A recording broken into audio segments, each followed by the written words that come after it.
येवला नगर परिषद निवडणुकीसाठी नामनिर्देशन अर्ज दाखल करण्याचा आज पहिला दिवस असून सकाळपासूनच निवडणूक कार्यालय परिसरात इच्छुक उमेदवारांची गर्दी दिसून येत आहे.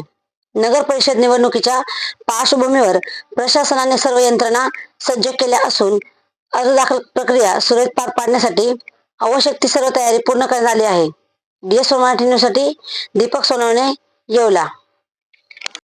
निवडणूक आयोग महाराष्ट्र यांच्याकडील दिनांक 4 नोव्हेंबर रोजीच्या आदेशानुसार येवले नगरपालिका सार्वत्रिक निवडणूक 2025 ची घोषणा झालेली आहे.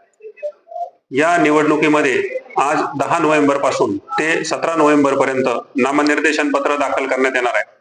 त्यानंतर नामनिर्देशन पत्राची छाननी माघार ही प्रक्रिया करण्यात येऊन 2 डिसेंबर या दिवशी मतदान प्रक्रिया राबवण्यात येणार आहे. या नगरपालिकेमध्ये नामनिर्देशन पत्र ऑनलाईन पद्धतीने भरावायचे असल्यामुळे उमेदवारांना नामनिर्देशन पत्र भरताना कुठल्याही प्रकारची तांत्रिक अडचण येऊ नये यासाठी नगरपालिका स्तरावर आम्ही संभाव्य उमेदवार व राजकीय पक्ष यांचे प्रशिक्षण वर्ग घेण्यात आलेला आहे.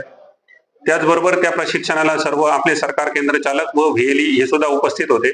त्यामुळे उमेदवारांना नामनिर्देशन पत्र भरण्यासाठी कुठल्याही प्रकारची अडचण येणार नाही.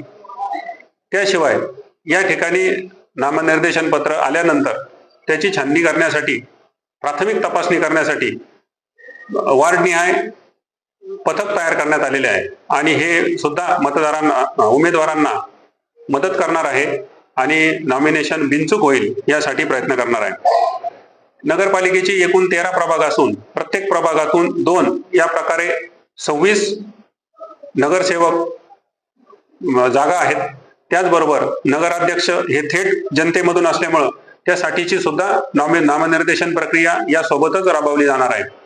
या निवडणुकीमध्ये वेगवेगळ्या प्रकारचे कक्ष तयार करण्यात आले असून त्यामध्ये मनुष्यबळ व्यवस्थापन आहे, आचारसंहिता कक्ष आहे, मतदान केंद्रावर देणाऱ्या बेसिक सुविधा त्यासाठी सुद्धा कक्ष तयार करण्यात आलेला आहे. या निवडणुकीसाठी आवश्यक असणारी जी मतदान यंत्रे आहेत त्यासाठीचा जिल्हा स्तरावरील मान्य जिल्हाधिकारी महोदय यांचा आदेश आम्हाला प्राप्त झालेला आहे.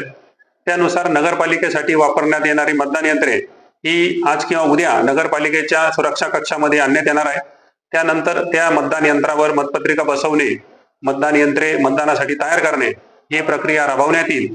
त्यासाठी सर्व उमेदवार आणि राजकीय पक्षांना आम्ही या स्तरावर आमच्या स्तरावरून त्यांना उपस्थित राहण्यासाठी विनंती करणार आहोत.